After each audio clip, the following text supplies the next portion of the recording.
live now. ஓஹோ, camera இது வச்சுருந்தோமோ? அப்படியே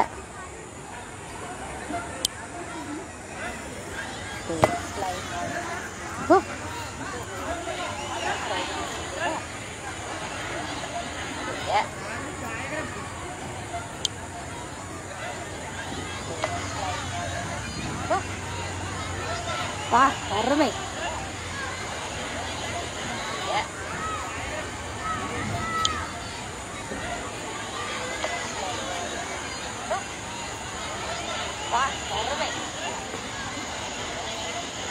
சரி,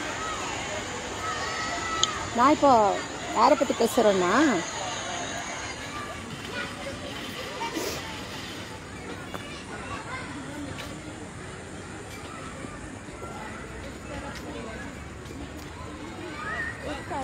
சுதீஷ் விஜயகாந்தினுடைய மச்சினன் சுதீஷ். அப்புறம் அவனுடைய அக்காக்கள், 2 அக்காக்களுடைய புருஷங்க. அதாவது ஊரில் இருக்கும்போது வந்து கடலூர் கிருஷ்ணாவரத்தில் இருக்கும்போது பிரேமலதா எப்போதுமே என்னை வந்து கடத்திட்டு போவா. எப்போதுமே கடத்திட்டு போவா. காசி தர்மம், சொக்கம்பட்டி அந்த பாறை கிட்டக்க, புண்ணியாவரம், அப்புறம் கிழக்கு கம்பனேரி, இந்த மாதிரி இடங்களுக்கெல்லாம் என்னைய வந்து தன்னோட அடியாட்களை வச்சு கடத்திட்டு போய் என் புருஷனை விட்டுரு அப்படி இப்படிலாம் சொல்லிட்டு அடின்னு அடிச்சுன்னு ஒருப்பா. கடத்தும் போதே என்னுடைய குண்டாஸ் படம் வந்து அவளை வந்து அடிச்சு தூக்கிடும். அவளை அடிச்சு கடைசியாக வந்து 1993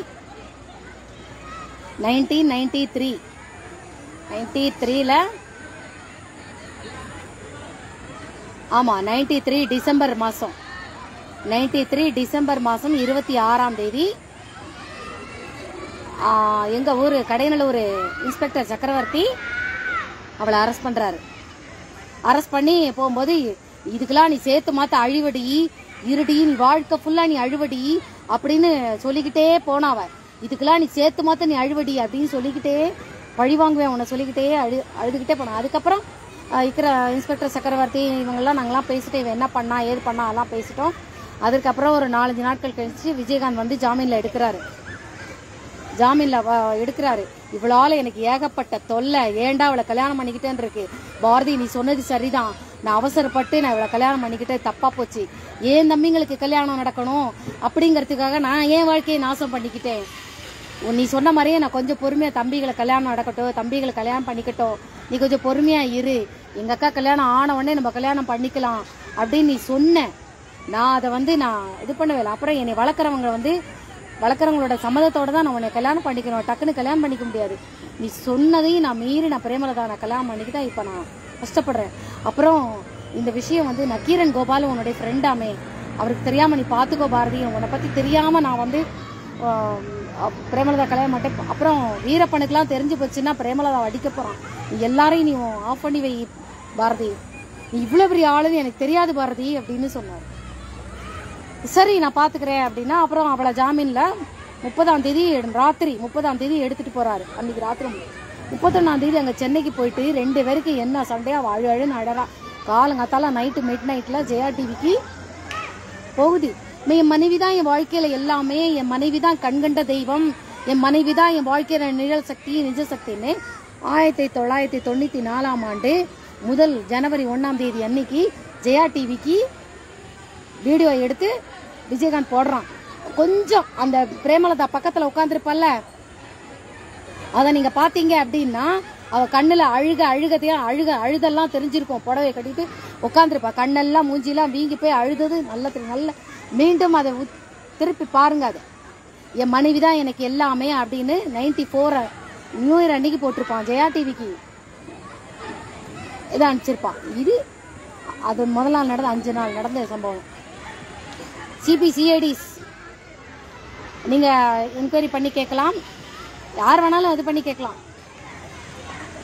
அப்புறம் சுதீஷ், இவ்வளவுலாம் நடந்ததுக்கு அப்புறம் நீ எனக்கு டார்ச்சர் கொடுத்த, ஒரு சுண்ணி எடுத்து ஊம்ப சொன்ன, என்ன அடிச்ச, மறுபடியும் என்னை கடத்திட்டு போய் எப்போதும் அந்த அந்த பம்பு சட்டை அந்த ரூம்குள்ளதான் என்னை அடைச்சி போடுவீங்க நீங்க. அங்கேயும் வந்து பேண்ட் சட்டையெல்லாம் கட்டிட்டு ஜெட்டியோட என்னை அணைச்சி பிடிச்சி இதெல்லாம் பண்ண வந்த என்னோட குண்டாஸ் படம் வந்தது, அடிச்சது. நீ குடுக்குன்னு ஓடி போய் என்ன செஞ்ச, இதுல போய் ஏறி உட்காந்துக்கிட்ட. அன்னைக்கு சுண்ணி நீ வந்து ஊம்படி முண்டான் கார்ல வச்சு. அப்ப வெங்கடேஷ் உன்ட்ட என்ன சொன்னான்? டிரைவர் வெங்கடேஷ் உன்ன என்ன சொன்னான்? ஏனே நீங்க பாரதி யாருங்கிறத பார்க்கணும்னு சொன்னீங்க, அதனால தானே நான் கூட்டிட்டு வந்தேன். நீங்க இப்படிலாம் நீங்க பண்றீங்கன்னு இதெல்லாம் கொஞ்சம் கூட நல்லா இல்ல அப்படின்னு சொன்னானா? அதுக்கு நீ என்ன சொன்ன? நீ மூடிட்டு போட, அவன் வேலை மயிரை பார்த்துட்டு போனே, கெட்ட வார்த்தையில அவனை திட்டினியா? அண்ணே இந்த பொண்ணு நல்ல பொண்ணுனே, நீங்க நினைக்கிற மாதிரி கிடையாதுன்னே, அண்ணே இந்த மாதிரிலாம் பண்ணாதீங்கன்னே, நீங்க இப்படி செய்வீங்கன்னு தெரிஞ்சா நான் கூட்டே வந்திருக்க மாட்டேன்னு வெங்கடேஷன் சொன்னான். அப்போ அந்த சம்பவம் முடிஞ்சு, அதை நான் அன்னைக்கே சொல்லியிருந்திருக்கணும், முடிஞ்சு வச்சு. மறுபடியும் நீ என்ன செஞ்ச? மறுபடியும் என்னை கடத்திட்டு போன அதே பம்பு செட்டு ரூமுக்கு. காய்ப்பாய்ச்சி அதே இதுக்கு என்னை கடத்திட்டு போன. மறுபடியும் குண்டாஸ் படம் ஒன்று அடிச்சது, காருக்குள்ள ஓடி போய் உட்கார்ந்துக்கிட்டேன். கார் கிளம்பி போயிருச்சு. அது 2வது தடவை. 3வது தடவையும் பப்ளிக்ல எல்லாரும் கேளுங்க, சைபர் கிரைம் போலீஸ் கேளுங்க. அப்புறம் உண்மை அறியணும் அப்படின்னு உண்மை அறியும் குழுன்னு ஒன்று இருக்கு, உண்மை தகவல் அறியும் குழுன்னு ஒன்று இருக்கு, ஃபேக்ட் செக்னு ஒன்று இருக்கு, ஃபேக்ட் செக்னு ஒன்று இருக்கு. அந்த குரூப்பையும் நான் கேட்குறேன். Police CBCID, Delhi cyber crime police, Tamil Nadu cyber crime police, அதுக்கப்புறம் நல்ல நேர்கொண்ட பாதையில் செல்லக்கூடிய வக்கீல்கள், சரியா? அப்புறம் இருக்கக்கூடிய நீதிபதிகள், யார் யாரெல்லாம் ஜட்ஜு நீங்கள் இருக்கு, எல்லாரும் இந்த வீடியோ கொஞ்சம் பாருங்க. எல்லாரும் இந்த வீடியோக்கு வாங்க. காலம் கடந்து மறைக்கப்பட்ட உண்மைகள்லாம் இப்ப வந்துகிட்டு இருக்கு. எனக்கு ஒரு விதமான மறதி வியாதி உண்டு. அந்த வியாதியின் தன்மை என்ன அப்படிங்கறத கடையநல்லூர்ல வேலை பார்த்த போலீஸு, இன்ஸ்பெக்டர்ஸு, அப்புறம் அந்த பீரியட்ல இருந்த அரசியல்வாதிகள், ஜெயலலிதா கிட்ட இருந்தவங்க, அப்புறம் அந்த டயத்துல Tamil Nadu commissioner police, Tamil Nadu office, அப்புறம் டெல்லி ஆஃபீஸு, அங்கே உள்ள ஹெட்ல இருந்தவங்க ஆஃபீஸர்ஸ் எல்லாம் கொஞ்சம் சர்ச் பண்ணி கேளுங்க. என்னோட மறதியின் வியாதியினுடைய தன்மை என்ன, எனக்கு எந்த மாதிரி இது உண்டு அப்படிங்கறதெல்லாம் கொஞ்சம் சர்ச் பண்ணுங்க, சரியா?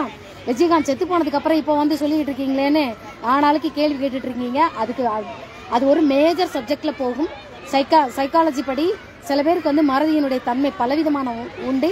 அதுல ஒரு விதமான மறதி, நமக்கு ஒரு விஷயம் நம்ம ரொம்ப காயப்படுத்திக்கிட்டே இருக்கு அப்படின்னா நம்ம அந்த விஷயத்த மறக்க சொல்லி சைக்காட்ரிஸ்டோ சைக்காலஜிஸ்டோ யாருக்குமே அட்வைஸ் பண்ணுவாங்க. அவங்கள விடுங்க. பொதுவாகவே நம்மளுடைய நண்பர்கள், நம்ம குடும்பத்தில் உள்ளவங்க வந்து நம்மளுக்கு அட்வைஸ் பண்ணுவாங்க. ஒரு நிகழ்ச்சியானது உன்னை காயப்படுத்திக்கிட்டே இருக்குன்னா அந்த நிகழ்ச்சியை மறந்துடு, புதிய வாழ்க்கையை ஆரம்பி, புதிய இடத்துக்கு போ, புதிய வாழ்க்கையை ஆரம்பி, எல்லாத்தையும் இது பண்ண அப்படிமா. அப்படித்தான் நான் மும்பைக்கு வந்துட்டு புதிய வாழ்க்கையை ஆரம்பிச்சேன். விஜயகாந்துங்கிற நபரையே நான் மறந்துட்டேன், எல்லாத்தையும் நான் மறந்துட்டேன். இறந்து போய் 48 நாட்கள் ஆனதுக்கு அப்புறம் என்னுடைய கூட இருக்கிற டீச்சர்கிட்ட மனம் விட்டு பேசதான் இந்த நிகழ்ச்சியெல்லாம் ஞாபகம் வருது. சரி, இப்போ நான் யாரெல்லாம் அப்ப டேக் பண்ணி நான் சொன்னேனோ கேளுங்க. இந்த சுதீஷே 3வது தடவை நீ என்ன வந்து கடத்திட்டு போன அதே ரூமுக்கு, அதே பம்பு செட் ரூமு, அதே தோப்பு, அது காசி தர்மமா புண்ணியாவரமானு எனக்கு தெரியல, அந்த தோப்பு ரூமுக்குள்ள கூட்டிட்டு போய் என்னை கையை காலை கட்டி எடுத்துட்டு போய் மயக்கத்தை தெளி வச்சதுக்கு அப்புறம் நான் பாக்குறேன் இது என்ன தலையில கட்டு அப்படின்னு இப்படி எடுக்கிறேன். பஞ்சு, ரத்தம், வெறும் கட்டு, எனக்கு காயமெல்லாம் ஒண்ணும் கிடையாது. இது என்னது இப்படி அப்படிங்கிறேன். யார் சுத்தீஷ் நிக்கிறான், பிரேமலதாவோட 2 பொத்தான்கள் நிக்கிறானுங்க. 2 பொத்தான்கள். ஐத்தா அப்படின்னு ஆத்தான்ட்ட மடியில படுத்து புரண்டு குஞ்சி கழுத்தை கட்டி பிடிச்சி அத்தானுக்கு முத்தம் கொடுத்து அப்படி ஒரு மச்சினிச்சி பத்தி புலம்புவா விஜயகாந்த். என்கிட்ட மட்டும் இல்ல, சினிமா தியேட்டர் ஓனரு, என்னை வளர்க்குறவரு, சினிமா தியேட்டர் படம் ஓட்டுறவரு, டிக்கெட் கொடுக்குற, நாங்கள் எல்லாரும் ஒன்று போல மீட்டிங்ல சந்திப்போம். சில விஷயங்கள்லாம் பேசும்போது அவன் சொல்லுவான், அவனோட அந்தரங்க விஷயங்கள்லாம் பேசும்போது பிரேமலதா பண்ணக்கூடிய செக்ஸ் டார்ச்சர், அன்னேச்சர் செக்ஸ் எல்லாம் பத்தி பேசும்போது சினிமா தியேட்டர் ஓனர் நிறுத்துப்பா,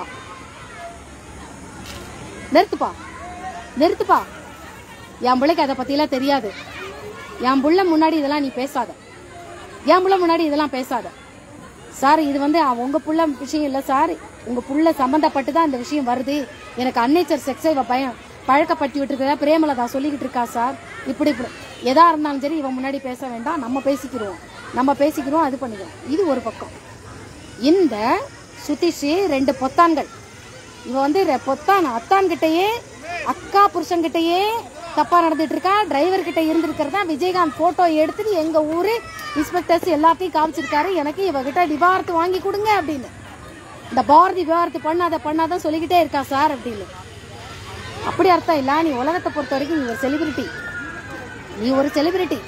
அது மட்டும் இல்ல, எல்லாருக்கும் நீ வந்து அன்னதானம் பண்றது, கல்விக்கு கொடுக்கறது, அதை கொடுக்கறது, இந்த மாதிரி உன்னை நல்ல ஒரு பொசிஷன்ல ஒரு நல்பெயர்லாம் உன்னை நான் உட்கார வச்சிருக்கிறேன். அப்படி இருக்கும்போது இந்த மனைவி ஏற்கனவே 1 வருஷமா நீங்க 2 பேரும் பிரிஞ்சிருக்கீங்க, சண்டைன்னு பத்திரிகையில போற நாரடிச்சாச்சு. அந்த மாதிரி உள்ள விஷயத்துல அப்படி இருக்கும் பட்சத்துல உங்களுக்கு வந்து நான் டிவோர்ஸ் கொடுக்கறது உன்னை நான் அவமானப்படுத்த விரும்பல. நீ அசிங்கப்படக்கூடாது. நீ அவ கூட போலியான வாழ்க்கை வாழ்ந்துதான் ஆகணும். அவ உனக்கு மனைவி தான். உலகத்தை பொறுத்த வரைக்கும் உனக்கு மனைவி தான். அவ எவன்ட்ட வேணாலும் படுத்துட்டு போட்டோம், நீ அசிங்கப்படக்கூடாது. சரியா? அப்படின்னு சொல்லி அந்த வாழ்க்கையை வாழ வச்சவன் நான். இப்போ வரேன் பாயிண்ட்டுக்கு வரான். இந்த ஐத்தான் பொய்த்தான் 2 பொய்த்தான்களும் வர்றானுங்க. இங்க சுதீஷ் பேசுறான். பாரதி, நான் வந்து உன்கிட்ட நான் தப்பா நினைச்சுக்கிட்டேன், நான் உன்னை ரொம்ப தப்பா புரிஞ்சுக்கிட்டு நான் உன்னை அசிங்கமா நடந்துக்கிட்டேன், என்னை மன்னிச்சிரு. உன்னை பத்தி நான் கேள்விப்பட்டேன், நீ வந்து உனக்கு செக்ஸ்ல இன்ட்ரெஸ்டே கிடையாது அப்படின்னு எல்லாரும் சொன்னாங்க. என்னை மன்னிச்சிரு, நான் உன்கிட்ட தப்பா நடந்துக்கிட்டது. நீ சொன்னத பாரதிக்கு மன்னிக்கிற வழக்கமும் கிடையாது, பழி வாங்குற புத்தியும் கிடையாது. ஆனா நீ எனக்கு மனசுல ஏற்படுத்தின காயம் தான். பப்ளிக்ல எல்லாரும் மத்தியிலும் என்னை அசிங்கப்படுத்தினது காயம் தான். நான் உன்னை ஒரு நாள் மன்னிக்க மாட்டேன், ஆனா நான் உன்னை பழி வாங்கவும் மாட்டேன். நீ செஞ்ச தப்பே உன்னை தண்டிக்கும், காலம் தண்டிக்கும். நீ அது வரைக்கும் ஆடிக்கும். அடுத்து இந்த 2 பொத்தான்களும் சொல்றாங்க, பாரதி நீ ஒரு இன்னசென்ட் பாரதி, நீ ரொம்ப நல்லவ பாரதி, நீ எல்லாரையும் வாழ வச்சுக்கிட்டு இருக்கிறியாமை சினி ஃபீல்டுல, அப்படி செஞ்சியாமை, இப்படி நிறுத்து. இப்ப உனக்கு என்ன வேணும், எதுக்காக நீ இது பண்ணிட்டு இருக்க, இது என்ன பஞ்சு காயம் இதெல்லாம்? ஆமா நீ ரொம்ப அறிவாளின்னு கேள்விப்பட்டேன், இந்த போட்டோவெல்லாம் கொஞ்சம் பாரு அப்படின்னு. எந்த போட்டோ அப்படின்னு. இந்த போட்டோ உண்மையா பொய்யான்னு நீ சொல்லு, நீ அறிவாளி நான் ஒத்துக்கிறேன் அப்படின்னா. சரி அப்படின்னு அந்த போட்டோஸை வாங்குறேன். போட்டோஸை வாங்கி பார்த்தோன்னா பூரா விஜயகாந்த் மண்டையில அடிபட்டு காயம்பட்டு அப்படி ஹாஸ்பிட்டல்ல கிடக்கான். அப்படி மயங்கி கிடக்குறான். மண்டையில எல்லாம் காயம், இங்க கையில காயம். அப்புறம் இங்க இந்த வாய் வழி அப்படி என்னமோ ஏறிக்கிட்டு இருக்கு, மூக்குல அப்படி ஏறிட்டு இருக்கு, அது என்னன்னு தெரியல. அப்படி மயங்கி போய் கிடக்குறான். பாரதி இப்படி ஒரு 10 போட்டோஸ் இருக்கும். பாரதி இந்த போட்டோஸ் உண்மையா பொய்யான்னு நீ சொல்லு அப்படின்னு. ஐயோ இது நிஜம் அப்படின்னு. யார் இவனை அடிச்சாங்க அப்படின்னு கேட்டேன். இது நிஜம், யார் இவனை அடிச்சாங்க? நாங்க தான் அப்படி பண்ணோம். ஏன் அப்படி பண்ணான், என்ன பண்ணான், எதுக்கு அந்த மாதிரி பண்றீங்க அப்படின்னு கேட்டேன். அவனுக்கு நாங்க ஸ்லோ பாய்சன் கொடுத்தது மட்டும் இல்ல, அவன் கண்டுபிடிச்சிட்டு கத்த ஆரம்பிச்சோன்னு நாங்க கட்டையால அடிச்சிட்டோம். அவனை நாங்க அடிச்சிட்டு நாங்களே இந்த மாதிரி குடி போதையில விழுந்துட்டா நாங்க ஹாஸ்பிட்டல்ல சேர்த்துட்டோம். இப்ப இவனை காப்பாத்தணும் அப்படின்னா இந்த பத்திரத்துல எல்லாம் நீ கையெழுத்து போடு அப்படின்னா. எதுல கையெழுத்து போடணும் அப்படின்னு சுதீஷ் ஒரு 4 பத்திரம். ஒரு பத்திரத்துக்கு கீழே ஜட்ஜஸ், சிபிசிஐடிஸ், தமிழ்நாடு, டெல்லி, இன்னும் உலகம் பூரா இருக்கிற சிபிசிஐடிஸ், வக்கீல்கள் எல்லாரும் இந்த வீடியோஸை கொஞ்சம் கவனிங்க, பாருங்க. பொம்பளை பொறுக்கிகள், வேசிகள், விஜயகாந்தோட பொண்டாட்டிக்கு கொன்னி அப்படின்னு தலை தூக்கி தலையில வச்சுட்டு ஆடுறவன்லாம் இந்த வீடியோக்கு வராத, தெரியுதா? இந்த வீடியோ ஜட்ஜஸ் எல்லாரும் இதை பாடுங்க. ஒரு பத்திரம், அந்த பத்திரத்துக்கு கீழே அந்த பெரிய லெஜண்ட் பேப்பர்னு ஒன்று இருக்கும்ல, மறந்து போச்சு எனக்கு. நானும் பத்திர ஆஃபீஸில் குப்பையை கொட்டிருக்கேன், எனக்கு டக்குன்னு மறந்துடும். அது ஒரு 10 பேப்பர் அட்டாச்சு. இப்படி 3-4 பத்திரம் இவன் வச்சிருக்கான். இவங்கிட்ட ஒரு 3, அவங்கிட்ட ஒரு 3. இவங்களுக்குள்ளே சண்டை போட்டுக்கிறாங்க. நீ இந்த இடத்த வச்சுக்கோ, அந்த இடத்த நீ வச்சுக்கோ, எனக்கு இதை கொடுத்துரு, எனக்கு பிசினஸுக்கு இதுதான் சரியா வரும், இல்லை இவன் சொல்றான் எனக்கு அதை கொடுத்துரு, இதை கொடுத்துரு, நம்ம அப்புறம் பேசிப்போம், முதல்ல இவள்கிட்ட கையெழுத்து வாங்குவோம். அவன் உங்களுக்குள்ள என்ன பேசிட்டு இருக்கிறீங்க அப்படின்னு. எங்க விஜயகாந்த் வந்து உன் பேர்ல தான் எல்லாத்தையுமே இடம் வாங்கியிருக்கான். விருதுநகர்ல ஒரு இடிஞ்ச வீடு, பாழடைஞ்ச இடிஞ்ச வீடை வாங்கியிருக்கான். அதுக்கப்புறம் வந்து ஒரு மனையை வாங்கியிருக்கிறான். அதுக்கப்புறம் இப்படி நிறைய இடங்கள்லாம் வாங்கியிருக்கிறான். அது எல்லாத்தையுமே எங்க பேருக்கு வேணும், எல்லாத்துலயும் நீ கையெழுத்து போடு அப்படின்னா. நீ இப்போ நான் கையெழுத்து போடலைன்னா என்ன பண்ணுவேன் அப்படின்னு. நாங்கள் விஜயகாந்தை ஏதாவது பண்ணிடுவோம். உனக்கே தெரிஞ்சு போச்சுல இது உண்மைன்னு. உனக்கு கட்டு போட்டது பொய்ங்கிறது தெரிஞ்சு போச்சு. ஆனால் உன்னை நாங்கள் ஃபோட்டோ எடுத்துட்டோம். இந்த பாரு, உன்னை கட்டி போட்டு இந்த அடிபட்டதெல்லாம் இந்த கட்டி போட்டதெல்லாம் நாங்கள் ஃபோட்டோ எடுத்துட்டோம். அதை விஜயகாந்த்கிட்ட காமிப்போம். உன் அளவுக்கு விஜயகாந்த் வந்து அறிவாளி கிடையாது, நம்புவான். அவன் நம்புவான், தெரிஞ்சுதா? நீ இதில் கையெழுத்து போடு அப்படின்னா. அவனை தயவு செய்து நீ எதுவுமே செஞ்சிடாத. எனக்கு அவன் என்னென்ன சொத்து வாங்கினானோ ஏது பண்ணானோ எனக்கு தெரியாது. எதுலேயும் எதுவுமே எனக்கு தேவையில்லை. எனக்கு அவன் மட்டும் போதும். எனக்கும் அவனுக்கும் செக்ஸ் கான்டாக்டே கிடையாது. அது எங்களுக்கு தெரியுமே. நீ ஒரு யூஸ்லெஸ்ன்னு தெரியும். நீ செக்ஸை யார்ட்டையும் வச்சுக்க மாட்டேன்னு தெரியும். நான் தெரியாதனமாக உன்கிட்ட நடந்துக்கிட்டேன். அதனால தான் எங்களுக்கு நிம்மதி பெருமூச்சு வந்திருக்குது அப்படின்னு சொல்லிட்டு சுதீஷ் சொல்கிறான். ஆனால் எங்களுக்கு அவன் உன் பேரில் எழுதி வச்ச சொத்தெல்லாம் எங்களுக்கு வேணும். அவன் உயிரோட வேணும். அவனுக்கு எதுவும் நடக்கக்கூடாது. அவனை நாங்கள் மெண்டலாக்குவோம். நடமாடிக்கிட்டு அவனை மெண்டலாக்கி விட்டுருவோம். தெரியுதா? எங்களுக்கு சொத்து தான் முக்கியம். கையெழுத்து போட அப்படின்னா அப்படியே எல்லாத்துலேயும் நான் கையெழுத்து போட்டேன். தயவு செய்து சைபர் கிரைம் ஆஃபீஸ் எல்லாரும் இந்த விஷயத்தை நோட் பண்ணுங்க. எனக்கு இப்போதான் ஞாபகம் வருது. இத்தனை நாள் என்ன கோமால இருந்தியான்னு கேட்கக்கூடாது. இந்த 3rd rate 4th rate 5th rate 6th rate இந்த வேசிக்கு பிறந்த மாதிரிலாம் கேட்கக்கூடாது. இவன் என்கிட்ட இருக்கிற மறதி வியாதியின் தன்மை என்ன, நான் எந்த மாதிரி சூழலில் பாம்பேயில் நான் வாழ்ந்துக்கிட்டு இருந்தேன், எனக்கு எந்த மாதிரி குழந்தை பிறந்தது, என்னோட கணவன் எப்படி அமைஞ்சான், நான் எப்படி மறதியில் இருந்தேன், இதுதான் உலகம் இதுதான் வாழ்க்கைன்னு இருந்தேன். விஜயகாந்தே நான் மறந்துருந்தேன். இப்போ பந்தம் பாசம் எல்லாம் என்னை விட்டு போனப்புறம் விஜயகாந்தோட நினைவுகள் வரும்பொழுது கொஞ்சம் கொஞ்சமாக தான் அந்த சுதீஷ் என்கிட்ட சொத்து வாங்கினதெல்லாம் ஞாபகத்துக்கு வருது. எல்லாத்துலேயும் நான் கையெழுத்து போட்டேன். கையெழுத்து போட்டுட்டு எனக்கு விஜயகாந்த் உயிரோட வேணும், நடமாடுறது வேணும், புத்தியாலையும் வேணும், எல்லாமே எனக்கு உசுரோட வேணும் அப்படின்னு அந்த ஃபோட்டோலாம் எடுத்துட்டு ராஜு ராஜு ராஜு ராஜு ராஜுன்னு எழுதிக்கிட்டு இருந்தேன். ஒன்றும் அவனை நாங்கள் பண்ண மாட்டோம். அவனை பத்திரமா இது பண்ணோம். ஆனால் இதுக்கு மேலே அவன் ஏதாவது சொத்துக்கிட்டு வாங்கினான்னு வெயி, நாங்கள் வாங்க விட மாட்டோம். வாங்கினான்னு வை, உனக்கு அடி இருக்குடி அப்படின்னா. அவன் சொத்து வாங்கினானா என்ன எதுக்கு அடிக்க போற, அங்கே அவனை நாங்கள் மிரட்டோம் அப்படின்னு எல்லா பத்திரத்துலையும் கையெழுத்து வாங்கிட்டு போயிட்டாங்க. அங்கே போய் அவன் என்ன பண்ணான் ஏது பண்ணாங்கன்னு தெரியாது. அதுக்கப்புறம் என்னை எல்லாம் முடிஞ்சு பத்திரத்தில் கையெழுத்து போட்டு முடிச்சப்புறம் என்னை கடத்திட்டு போனதை பார்த்துட்டாங்கல்ல. என்னுடைய குண்டாஸ் படை என்னுடைய பாதுகாப்படை வந்துருச்சு. வந்ததுக்கப்புறம் இந்த மாதிரி என்ன பத்திரத்தில் நான் வந்து கையெழுத்து போட்டு கொடுத்துட்டேன், எல்லாத்தையும் இது பண்ணி கொடுத்துட்டேன் அப்படின்னு. விஜயகாந்த் ஏதோ பண்ணியிருக்கிறாங்க. பாரதி அறிவில்லையா ஏன் இந்த மாதிரிலாம் எனக்கு விஜயராஜோட உயிர் தான் எனக்கு முக்கியம். ராஜு உயிர் தான் எனக்கு முக்கியம். அவனுக்கு எதுவும் என்னை சொத்தே தேவையில்லை. அவன் இருந்தால் போதும். அதுதான் உண்மையான காதல். தெரியுதா சுதீஷே? நல்லா என்ஜாய் பண்ணிட்ட சரியா? அப்புறம் 2014ல 2013 2011 2010 2009ல நான் வரல ஊருக்கு. 2010ல ஜஸ்ட் விசிட் பண்ணிட்டு போயிருக்கேன். 2011ல நான் கோவில் இதெல்லாம் சுற்றிட்டு நான் போயிருக்கிறேன். 2012லையும் நான் வந்துட்டு போயிருக்கிறேன். 13லையும் நான் வந்துட்டு சும்மா விசிட் பண்ணிட்டு போயிருக்கிறேன். இந்த விஷயங்கள் விஜயகாந்துக்கு தெரிஞ்சிருக்கு. என்னை வளர்க்குறவங்க ஒவ்வொருத்தையா போய் கேட்டிருக்கிறாரு. பச்சேரியில் போய் பெண்ணம் இருக்கிறவன் மாடசாமி, அப்புறம் என்ன யாரெல்லாம் அங்கெல்லாம் போய் சுந்தரகோனார் வீடு, மகாலிங்க மாசாரி இவங்க வீட்டிலலாம் போய் கேட்டிருக்கிறார். அவன் எங்கே இருக்கா, பாரதி எங்கே இருக்கா, பாரதி எங்கே இருக்கா, பாரதி எங்கே இருக்கா, என் பையனை வந்து சினிமாவில் நடிக்க வைக்கணும், அவகிட்டேருந்து நான் எப்படி வந்தேனோ அவகிட்டேருந்து ஆசீர்வாதம் வாங்கிட்டு தான் பண்ணணும்னு இவர் தேடி வந்திருக்கிறார். நான் 2014ல் எனக்கு குழந்தைய தான் என்கிட்ட இருந்து பிடிங்கின்னு போயிட்டாங்க என் புருஷன். அப்போ தான் எனக்கு ஞாபகம் வருது, மகாலிங்கம் ஞாபகம் வருது. சரி மகாலிங்கத்தை பார்க்கறதுக்கு ஜூனில் போகிறேன். அப்போ தான் மகாலிங்கம் சொல்கிறாரு, நான் மகாலிங்கத்தை மகாலிங்கம் சொல்ல என்ன மகாலிங்கம் மாமான்னு சொல்லாத, ஒரே ஒரு தடவை மகாலிங்கம்னு கூப்பிட்றா, நீ மகாலிங்கம்னு கூப்பிட்றா, நீ இத்தனை வருஷம் கழிச்சு நீ எங்கடா போன, இத்தனை வருஷம் கழிச்சு நீ எங்கடா எங்கடா போயிருந்தா, உன்னை ரொம்ப தேடுனேன்டா, நான் ரொம்ப உன்னை தேடுனேன்டா, என் வாழ்க்கையில் ரொம்ப கஷ்டப்பட. அன்றைக்கி உன் பேச்சை மீறி உங்கள் அப்பாவும் அந்த சரோஜாவும் நடந்த விஷயத்தில் நான் விசாரித்த தப்பு தான். அதனால தான் நான் இவ்வளோ நான் அனுபவிச்சுட்டு இருக்கேன். ஏன்டா எங்கடா போன நீ, இத்தனை வருஷமும் இல்லாமல் இப்போ வந்திருக்கிற நீ. இல்லை மாமா எனக்கு இப்போ தான் உங்கள் ஞாபகம் வருது, நான் எல்லாரையுமே நான் மறந்துட்டேன். அப்போ ஏற்ற விட்டு வனத்தோட மைனி என்னை பார்த்துக்கிட்டே இருந்துச்சு. அப்புறம் நான் போகிறேன். ஏய் நீ ஹேமா தானே? ஆமாம்.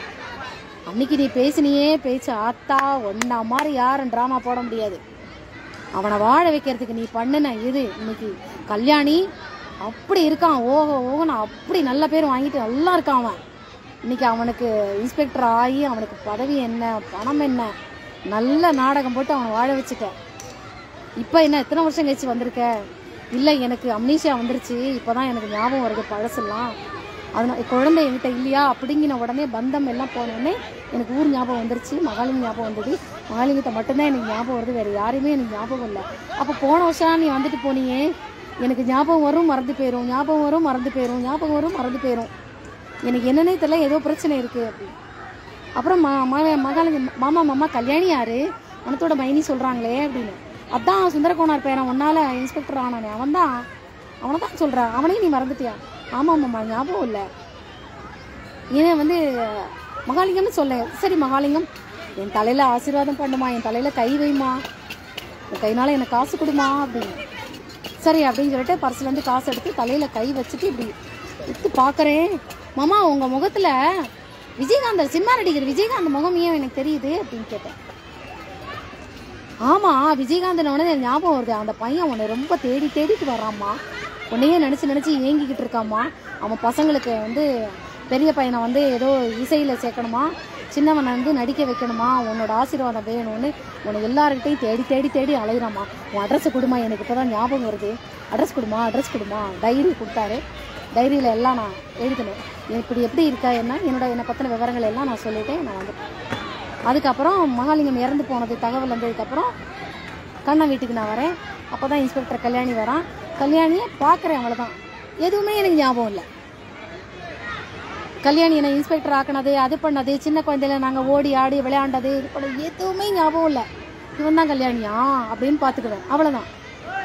கொஞ்சம் தான் ஞாபகம் வருது. கண்ணனையும் கொஞ்சம் தான் ஞாபகம் வருது. மும்பை சித்தப்பா கொஞ்சம் ஞாபகம் வருது, அவ்வளோதான் என் ஞாபகம் வருது, அவ்வளோதான் ஞாபக சக்தி. அப்புறம் நான் வந்துட்டேன். அப்புறம் நான் ஊருக்கு வந்துட்டேன். 14 நான் மகாலிங்கத்துக்கு லெட்டர் எழுதுவேன், குடும்பம் என்னை ரொம்ப கொடுமைப்படுத்துது அப்படி இப்படின்னு சொல்லிட்டு. மகாலிங்கத்துக்கு நான் போட்ட லெட்டரை இவர் உடனே விஜயகாந்துக்கு சொல்கிறாரு. விஜயகாந்த் உடனே வர்றாரு, அட்ரஸ் எடுத்துகிட்டு என்னை பார்க்க வர்றாரு, தூரத்துலேருந்தே பார்க்குறாரு. அதெல்லாம் நான் ஏற்கனவே அதை பற்றி நான் போட்டிருக்கிறேன். போட்டேன்னா இல்லை, வீடியோவில் போடலை. அந்த பையன் இருக்கானே, அந்த இன்னொரு பையன், அவன் பேர் என்ன,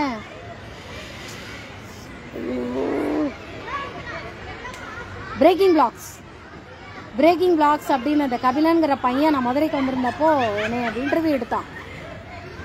அந்த இன்டர்வியூவை வந்து போடக்கூடாதுன்னு சொல்லிட்டு கெஞ்சிருக்காங்க, ப்ரைவேட்டில் போட சொல்லி அதை எடுக்க சொல்லி.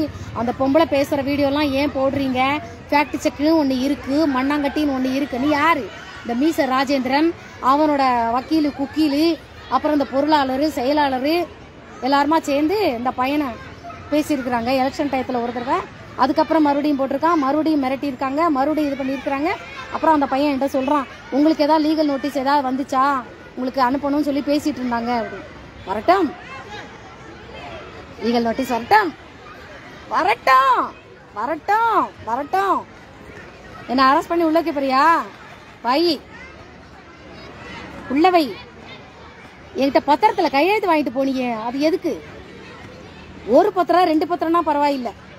நான் அப்போ பத்திரத்தில் இது பண்ணும்போது நான் உன்கிட்ட என்ன சொன்னேன், என்ன நான் இத்தனை கொலை பண்ணியிருக்கேன்னு எழுத போறியா, இத்தனை கொள்ளையடிச்சேன்னு எழுத போறியா, இல்லை இத்தனை பேரை விபச்சாரம் நடத்துறேன்னு எழுத போறியான்னு நான் கேட்டதுக்கு சுத்தீஷ் வந்து நக்கலா சொன்னான், நீ அதுக்கெல்லாம் லாயக்கே இல்லை, பின்ன இதெல்லாம் எது கையெழுத்து வாங்குற அப்படின்னு. இதெல்லாம் எங்கள் அத்தா உன் பேரில் வாங்கின சொத்து, அது நாங்கள் எங்களுக்கு தான் வேணும், நாங்கள் இது பண்ணிக்கிறோம் அப்படின்னா. சரியா? இந்த விஷயத்தை யார் கவனிக்கணும்? சிபிசிஐடி தான் இதை கவனிக்கணும். கொஞ்சம் இந்த சுத்தீஷோட சொத்து, இந்த கொக்கா அவன் பொத்தான்களோட சொத்து, அப்புறம் இவ அரசியலில் இறங்கும்போது அந்த சொத்தை வித்தேன் இந்த சொத்தை வித்தேன் அதெல்லாம் இருக்குல்ல. இந்த மகாராணியை கல்யாணம் பண்ணிட்டு வந்தா தரித்திரியம் பிடிச்சவளை, சரியா, எல்லாம் போச்சு. அப்புறம் விஜயகாந்த் வந்து தன்னோட பையனை மட்டும் என்கிட்ட அனுப்புறாரு. அந்த சண்முக அந்த 2 பசங்களும் என்கிட்ட வந்து ஆசீர்வாதம் வாங்கிட்டு போகிறேன். அந்த பையன் சொல்கிறான், அப்பாவும் நீங்களும் ஊரை சுற்றினதெல்லாம் அப்பா என்கிட்ட சொன்னார். நான் பதறி போயிட்டேன், யார் கூட ஊரை சுற்றினேன்? நான் யார் கூட ஊரை சுற்றினதே இல்லையே, ஐயோ சும்மாவே என் புருஷன் குடும்பம் என்னை சந்தேகப்படுதே, நீ அவங்க கூட சுற்றினா ஏற்கனவே உனக்கு கல்யாணம் ஆயிடுச்சுன்னா சொல்லுதே. நான் இல்லவே இல்லை, சாமி சத்தியம். அதுக்கு பேர் பொய் இல்லை, மறதி. சரிதா? அதுக்கப்புறம் எங்க ஊர்ல கடையநல்லூர் போலீஸ் ஸ்டேஷனுக்கு கான்ஸ்டபிள் வந்தாலும் சரி, இல்ல எஸ்ஐ வந்தாலும் சரி, இல்ல எஸ்பி வந்தாலும் சரி, புதிதாக டிரான்ஸ்ஃபர் ஆகி வரக்கூடிய எல்லா போலீஸ் இன்ஸ்பெக்டர்ஸுமே அவங்க வந்து டியூட்டியில ஜாயின் பண்ணும்பொழுது கையெழுத்து போடுவதற்கு முன்னாடி என்னைதான் வரவழைப்பாங்க. என் முதுகுல 4 அறை ஏதாவது சொல்லி முதுகுல 4 அறை வைப்பாங்க. என்னை தொட்டாலோ அடித்தாலோ என்னிடத்திலே இருந்து தியான சக்தி மற்றவருக்கு மாறிவிடும். தெரியுதா? இந்த விஷயம் உங்களுக்கு நம்பிக்கை இல்லை அப்படிங்கறதுக்காக அப்படி ஒரு விஷயம் இல்லைன்னு சொல்லிட முடியாது. சரி, நம்ப முடியும் அப்படிங்கிறவங்களுக்கு நான் சொல்றேன், அப்படி ஒரு விஷயம் உண்டு. அதுக்கு பேரு அதர்வண வேதம், பில்லி சூனியம் ஏவல் அப்படின்னு நீ சொன்னேன்னா உன்னோட புரிதல் தப்பு. எதையுமே கொஞ்சம் நல்ல கண்ணோட்டத்தோட பாரு, கெட்ட கண்ணோட்டத்தோட பார்க்காது. சரியா? சரியா? சரியா? வேசிக்கு பிறந்தவனுக்கு தான் எல்லாருமே வேசிகளா தெரியும். நல்லவனுக்கு பிறந்தவன் எல்லாருமே நல்லவனுக்கா தெரியும். தெரியுதா? ஆனா அனலிஸ்டிக் மைண்டுன்னு ஒண்ணு இருக்கு. இது பொய்யா உண்மையா அப்படின்னு ஒண்ணு இருக்கு. அந்த கண்ணோட்டத்தோட பாருங்க. சரியா? அப்புறம் சிபிசிஐடி போலீஸ், கடையநல்லூர் வர போலீஸ் ஸ்டேஷன்ஸ் எல்லாரும், போலீஸ் இன்ஸ்பெக்டர்ஸ் எல்லாருமே என்கிட்ட இருந்து தவசக்தி வாங்கிட்டு தான் அடுத்த டியூட்டியே ஆரம்பிப்பாங்க. எத்தனையோ பேரோட பிரச்சனைகள், ஒரு கேஸ் மண்டை காயுது அப்படின்னா இன்ஸ்பெக்டர் என்னை கூப்பிட்டு விடுவாரு, கேட்பாரு, இந்த கேஸை எனக்கு இது பண்ணணும் அப்படின்பாரு, டக்குன்னு சால்வ் ஆயிடும். அப்படி ஒரு விஷயம் என்கிட்ட இருந்தது. சரிதா? கொஞ்சம் காலம் கடந்து பின்னோக்கி பாருங்க, கொஞ்சம் இன்வெஸ்டிகேஷன் பண்ணுங்க. சரி, இத்தனை வருஷம் கழிச்சு ஏன் போடுற அப்படின்னு அப்புறம் நேற்றுக்கு ஒரு பையன் ஃபோன் பண்ணான், கதிர் பிளாக்ஸ். அந்த பையன் வந்து ஆவி வருது, ஆவிகிட்ட பேசுறேன் அப்படின்னு ஒரு பையன் வீடியோ போட்டுட்டு இருப்பான், கதிர்னு ஒரு பையன். அந்த பையன் நேற்றுக்கு எனக்கு ஃபோன் பண்ணினான். ஃபோன் பண்ணிட்டு, அம்மா இந்த மாதிரி நீங்கள் இந்த மாதிரி வந்து பேசுறீங்களா, உங்களை எல்லாரும் பைத்தியம், அவர் மெண்டலு, விஜயகாந்த் செத்து போனதுக்கு அப்புறம் வந்து இந்த அம்மா இந்த மாதிரி சொல்லிக்கிட்டு இருக்குது, காசுக்கு அலையுது, பைத்தியம் அலையுது, அப்புறம் அந்த ஆளோட சொத்தெல்லாம் ஆட்டை போடுறதுக்கு தான் அந்த அம்மா அலையுது, இன்னும் நிறைய. விஜயகாந்த் என் பேர்ல எழுதி வச்ச சொத்தை தான் இந்த குடும்பம் ஆட்டை போட்டுச்சு.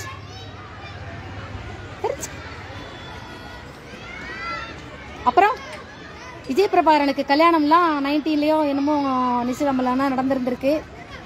நிச்சயதாம்பலத்தில் எல்லாரும் நாளுங்கெல்லாம் வச்சிருக்கிறீங்க, இவன் என்னமோ பொண்ணு மட்டும் தான் பார்த்துட்டு போறேன் அப்படின்னு சொல்லியிருக்கிறான். அதில் விஜயகாந்தே காணும். கேட்டால் உடம்பு சரியில்லைன்னு சொல்கிறாங்க. 4 வருஷம் ஆயுமா ஒரு பையனுக்கு கல்யாணம் ஆகாமல் இருக்கும். ஒருத்தருடைய தனிப்பட்ட விஷயத்தில் தலையிடுவது தவறு. ஆனால் பாரதி தலையிடலாம். பாரதிக்கு மட்டும் உரிமை இருக்கு. ஏன்னா விஜயகாந்துக்கு அப்பவே நான் சொல்லிட்டேன், நீ வந்து 72 உன்னோட வயது ஆரம்பம் ஆகும் பொழுது உன்னோட மரண காலம் இருக்கும், நீ இறந்து போயிடுவ. உனக்கு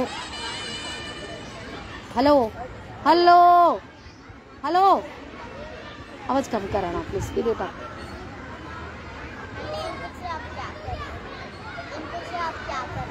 नंतर नंतर बोलते என்ன என்ன சொன்னே?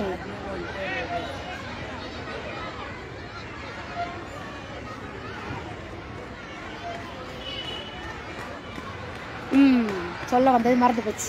நல்லா இருக்கு ஞாபகம், சொல்ல வந்தது மறந்து போச்சு. அப்புறம் சுத்தீஷே, பாரதிக்கு மட்டும்தான் அந்த கல்யாண விஷயத்துல தலையிடுறதுக்கு உரிமை உண்டு. அப்பவே உனக்கு பேரம்பேத்தி வாழ்க்கை எல்லாம் கிடையாது. உனக்கு மருமக வருவா, அந்த மருமகளோட நீ வாழணும், மருமக கையால சமைச்சு சாப்பிடணும், பேரம்பேத்தி எடுத்து கொஞ்சணும், பேரம்பேத்தியை ஸ்கூல்ல கொண்டு விடணும், கூட்டிட்டு வரணும், அந்த வாழ்க்கையெல்லாம் உனக்கு இல்லை அப்படின்னு நான் சொல்லிட்டேன்.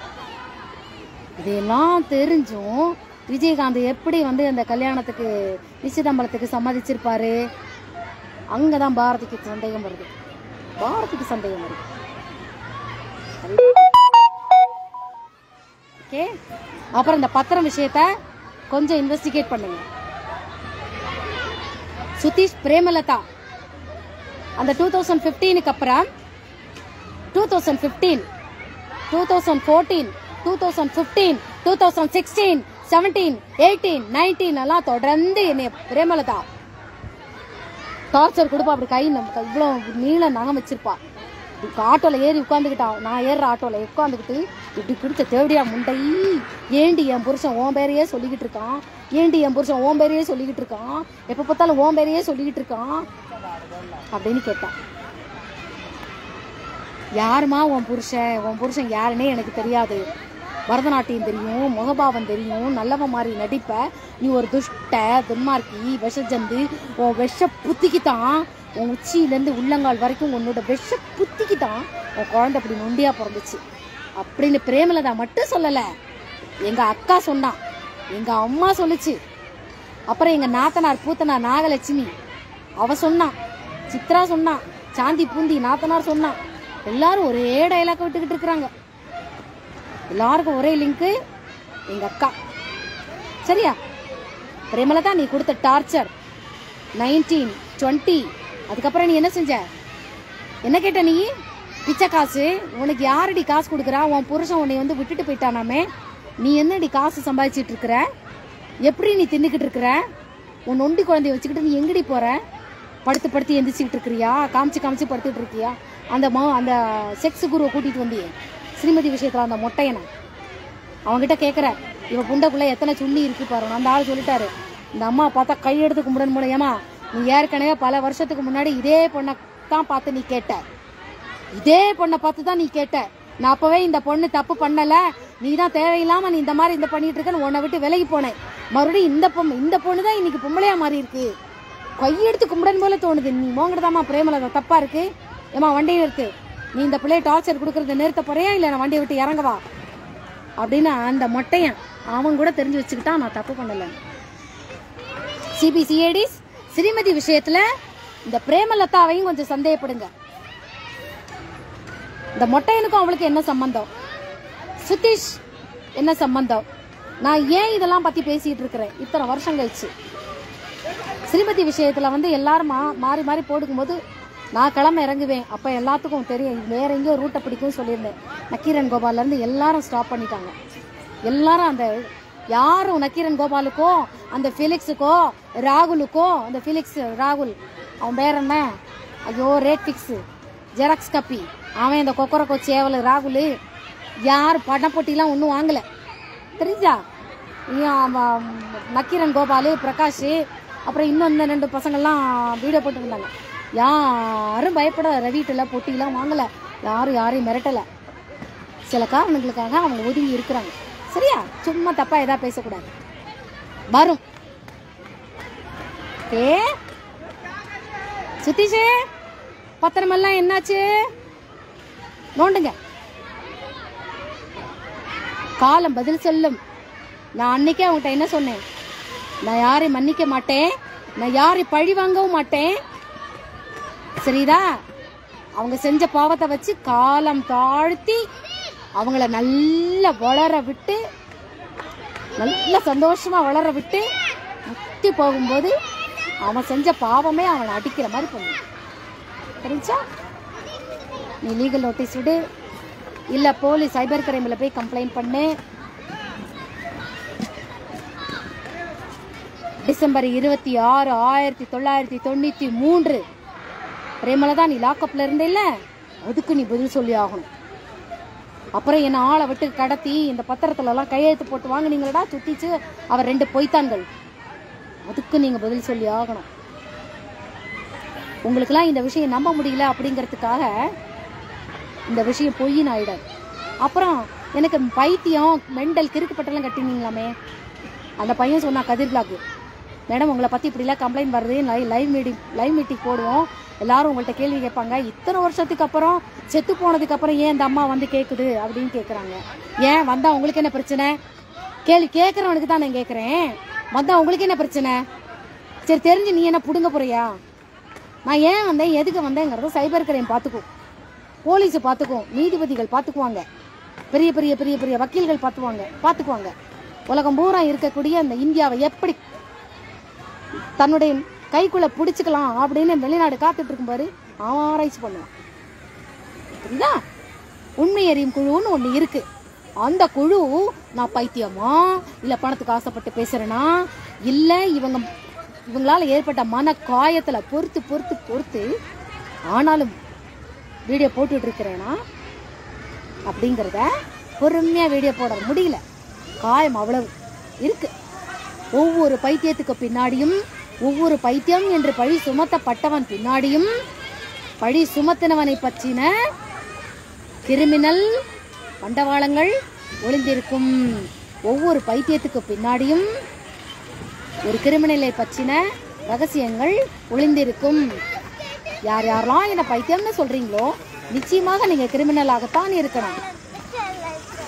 யார் யாரெல்லாம் ஒருத்தரை பார்த்து என்ன ஏதுன்னு தெரியாம ஒருத்தரை பைத்தியம்னு சொல்றானோ அவன் யாருக்காக வக்காலத்து வாங்கிட்டு பைத்தியக்கார பட்டம் கட்டுறானோ அந்த நபருடைய குற்றங்களுக்கும் பாவங்களுக்கும் துணை போனவனாக இருப்பான், அல்லது தப்பு பண்ணினவனாக இருப்பான். தப்பு பண்ணினவன் தான் தான் வண்டவாளம் வெளியில தெரியக்கூடாதுங்கிறதுக்காக பைத்தியம் பைத்தியம் மெண்டல் லூசி கிறுக்குன்னு போடுவான். என்னை பத்தி பைத்தியம்னு கிறுக்கு லூசி மெண்டல்னு சொல்றீங்கல்ல, என்னோட சேனல்ல போய் எல்லா வீடியோஸையும் பாருங்க, பார்த்துட்டு அப்புறம் சொல்லுங்க. ஓகே, பாய். அப்புறம் சுத்திச்சு உங்ககிட்ட இருந்து லீகல் நோட்டீஸு, மண்ணாங்கட்டி நோட்டீஸு, அப்புறம் அரெஸ்ட் வாரண்ட்டு, அப்புறம் என் சேனலுக்கு ஆப் வைக்கிறது. நீ என் சேனலுக்கு தான்டா ஆப் வைப்ப, நீ என் சேனலுக்கு தான் ஆப் வைப்ப. ஆனால் நீ செஞ்ச அந்த பத்திரத்தில் என்கிட்ட இருந்து கையெழுத்து வாங்கின பாரு, அது எல்லா இன்ஸ்பெக்டர்ஸுக்கும் தெரியும். எங்கள் ஊரில் வந்துட்டு போன இன்ஸ்பெக்டர்ஸுக்கெல்லாம் தெரியும். நீ என்னதான் உண்மையை போட்டு. அப்புறம் சமீபத்தில் வெளிநாட்டில் ஏதோ ஒரு இடத்துல 25 வருடத்துக்கு முன்னாடி எவனோ ஒருத்தன் தன்னோட அக்காவையோ யாரையோ கொலை பண்ணிட்டு யாருக்குமே தெரியாம நல்லவ மாதிரி சுத்திட்டு இருந்திருக்கானா. 25 வருஷத்துக்கு அப்புறம் அந்த கொலைகாரன் பிடிபட்டானா. நீங்க யாரும் கேட்கலையே, 25 வருஷத்துக்கு முன்னாடி பண்ண கொலைக்கு இப்ப ஏன்டா அரெஸ்ட் பண்ற, பழசெல்லாம் போனதா போட்டும் அப்படின்னு விட்டுருக்கலாமே. அதே மாதிரிதான் விஜயகாந்த் இறந்து போனதுக்கு அப்புறம் இப்ப வந்து பேசிட்டு இருக்கியே, பொத்திட்டு போ அப்படின்னு நிறைய பேர் சொல்லிட்டு இருக்கிறீங்க. பொத்திட்டுலாம் போக முடியாது. ஏன்னா எங்கேயோ ஒரு கிரிமினல் நடந்துட்டு இருக்குது, எங்கேயோ ஒரு விஷயங்கள் நடந்துட்டு இருக்குது. அந்த சம்பவங்களுக்கும் இந்த கும்பலுக்கும் சம்பந்தம் உண்டு. அதுக்காக தான் பேசுறேன். ஸ்ரீமதி விஷயம் மட்டும் இல்ல, எத்தனையோ ஸ்ரீமதிகள் விஷயத்துல இந்த சுதீஷுக்கும் இந்த 2 பொய்த்தான்களுக்கும் இந்த பிரேமலதாக்கும் பிரேமலதாவோட அக்காக்களும் இந்த குடும்பத்துக்கே பங்கு உண்டு. நான் பகிரங்கமா சொல்றேன். என்ன பண்ணாலும் பண்ணிக்கோ. ஓகே, பாய்.